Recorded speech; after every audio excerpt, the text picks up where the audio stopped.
As a kid in the 1980s, I was able to overlook a lot of glaring problems in role-playing games.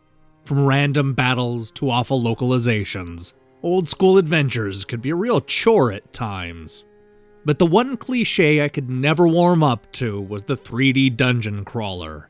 Games like Dungeon Master, Eye of the Beholder, and Double Dungeon employed a first-person perspective that made navigating narrow passages frustrating and boring.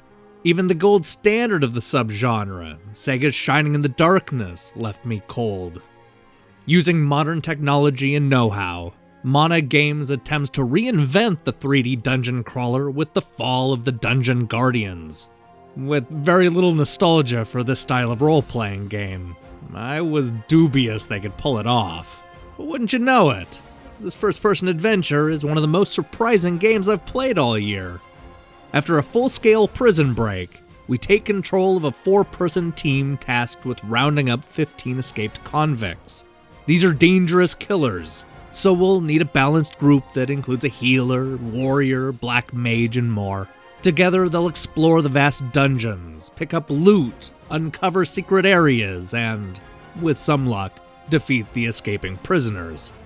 Despite the use of polygonal graphics, the Fall of the Dungeon Guardians still plays like an old-school 3D dungeon crawler. Using grid-based movement, our team walks one square at a time and makes 90-degree turns. The good news is that you can look around and really examine the environments, but you're still locked to moving in 4 directions. This is certainly not Skyrim. It wouldn't be a role-playing game without copious amounts of fighting, and the Fall of the Dungeon Guardians delivers. The combat is surprisingly fast-paced, allowing all 4 fighters to attack while the player is left to micromanage spells, items, healings, and whatnot. If the action gets too hectic, we're able to pause the game mid-stream and assign specific tasks. It all leads to an exciting back and forth that can quickly spiral out of control if you're not paying close enough attention. The speed of the combat carries over to the rest of the game. Exploring each floor of the dungeon is fast and effortless, thanks to wide open areas and memorable landmarks. Even though the game has its fair share of narrow corridors, it doesn't feel as claustrophobic as older titles. We're able to strafe and map each floor, 2 things that sound simple but make an enormous impact on the gameplay. There are also a lot of cool enemies to fight.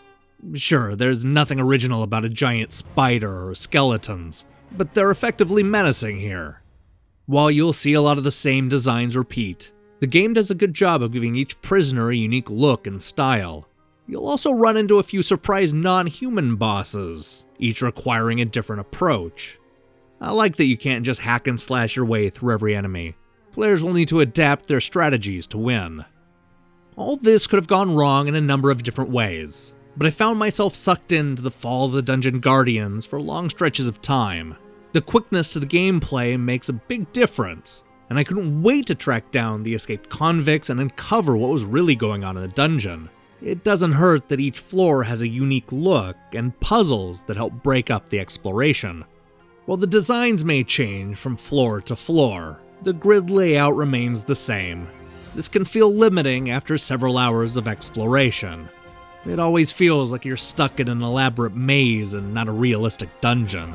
There's a flatness to the world that tends to make everything look the same after a while, even when the game attempts to add beds, tables, and other personal touches. I never bought the dungeon as a place people actually inhabit. As is so common with this style of game, it's easy to get lost in the maze. The repeating textures and similar corridors can make getting around a little tricky. Even with an option to auto-fill in the map, I found myself wandering around in circles trying to figure out where to go next. It's all too common to play through large chunks of the game with the map taking up 80% of the screen. There are also a few user interface issues that frustrate simple tasks. Picking up loot is one of those things that should have come with a simple button press, but instead players have to pick up and drag each item to their inventory. To make this process even worse, you'll need to be standing just close enough to the item and also looking down, which requires more finesse than you might expect. And to top it all off, there's no button to reset it back to the standard camera position.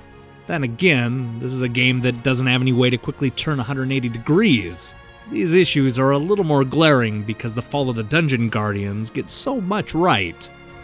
I suspect that this style of grid-based role-playing game will always be fraught with problems, no matter how advanced the graphics get. But even with a few lingering issues, I was completely won over by the Fall of the Dungeon Guardians. By addressing most of the shortcomings found in old-school 3D dungeon crawlers, Mana Games has created an addictive adventure game worth exploring.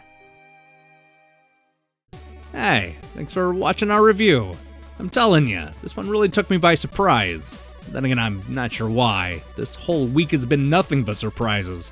I was surprised by how much I disliked Poncho, by how much I enjoyed Heavy Fire Shattered Spear, and by how awesome Mushihime-sama is. Seriously, that game rocks. If you haven't watched the rest of this week's reviews, I recommend you do that right now. Oh, and also click the subscribe button and support what we're doing here. Until then.